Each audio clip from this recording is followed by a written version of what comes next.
I'm on page 124, right at the top. Now then, there is no time to be lost, Wilbur. Wilbur will soon be put into the crate. Templeton and I must get in the crate right now and hide ourselves.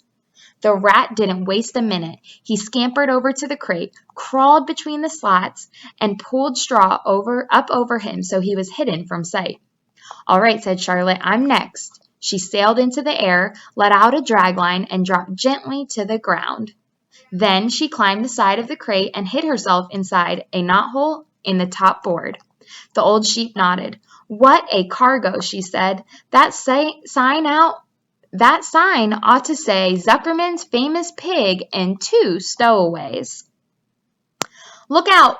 The people are coming, umming, shouted the gander. Cheese it, cheese it, cheese it! The big truck with Mr. Arabelle at the wheel backed slowly down toward the barnyard. Lurvy and Mr. Zuckerman walked alongside. Fern and Avery were standing in the body of the truck, hanging on to the sideboards. Listen to me, whispered the old sheep to Wilbur. When they open the crate and try to put you in, struggle. Don't go without a tussle. Pigs always resist when they are being loaded. If I struggle, I'll get dirty, said Wilbur. Never mind that. Do as I say. Struggle.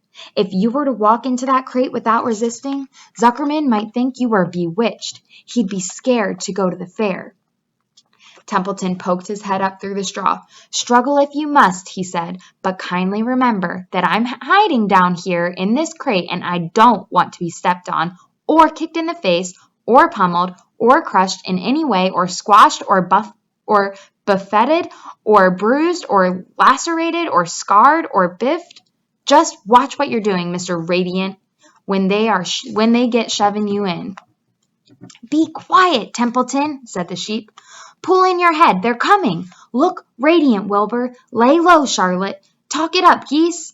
The truck backed slowly to the pig pen and stopped.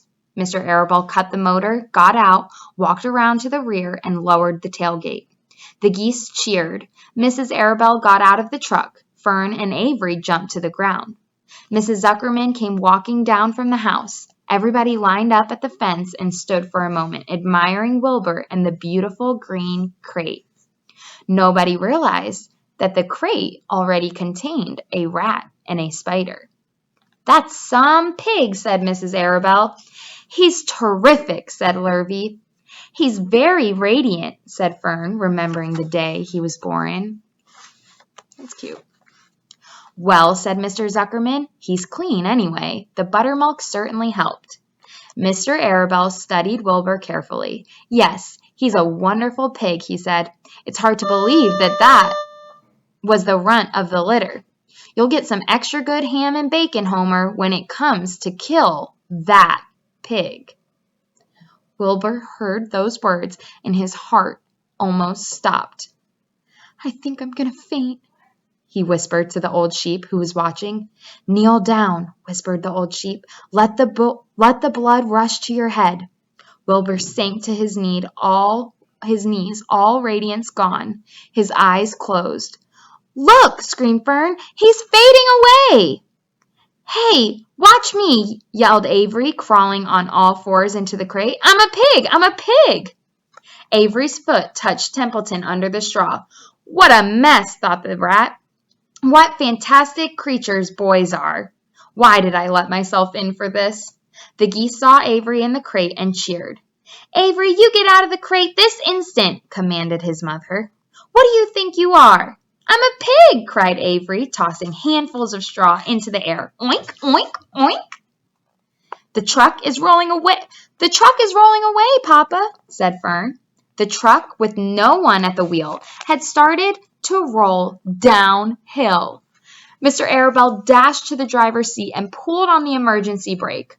The truck stopped. The geese cheered. Charlotte crouched and made herself as small as possible in the knothole, so Avery couldn't see her.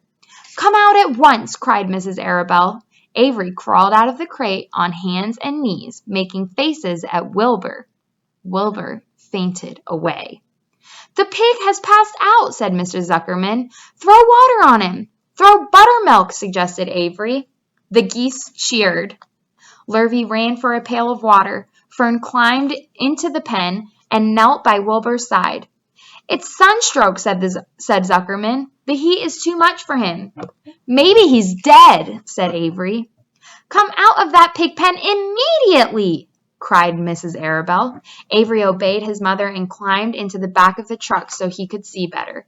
Lurvy returned with cold water and dashed it on Wilbur. Throw some on me, cried Avery. I'm hot too. Oh, keep quiet, hollered Fern. Keep quiet. Her eyes were brimming with tears. Wilbur, feeling the cold water, came to. He rose slowly to his feet while the geese cheered. He's up, said Mr. Arabelle. I guess there's nothing wrong with him. I'm hungry, said Avery. I want a candied apple. Wilbur's all right now, said Fern. We can start. I want to take a ride in the Ferris wheel. Mr. Zuckerman and Mrs. Arabelle and Lurvy grabbed the pig and pushed him head first toward the crate. Wilbur began to struggle. The harder the men pushed, the harder he held back. Avery jumped down and joined the men. Wilbur kicked and thrashed and grunted.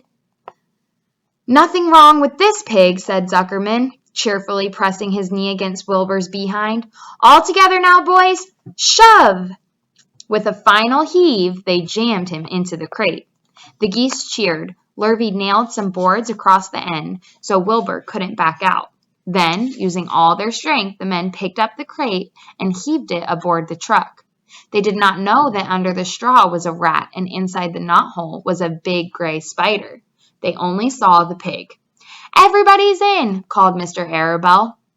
He started the motor. The ladies climbed in beside him. Mr. Zuckerman and Lurvy and Fern and Avery rode in the back, hanging on to the sideboards. The truck began to move ahead. The geese cheered.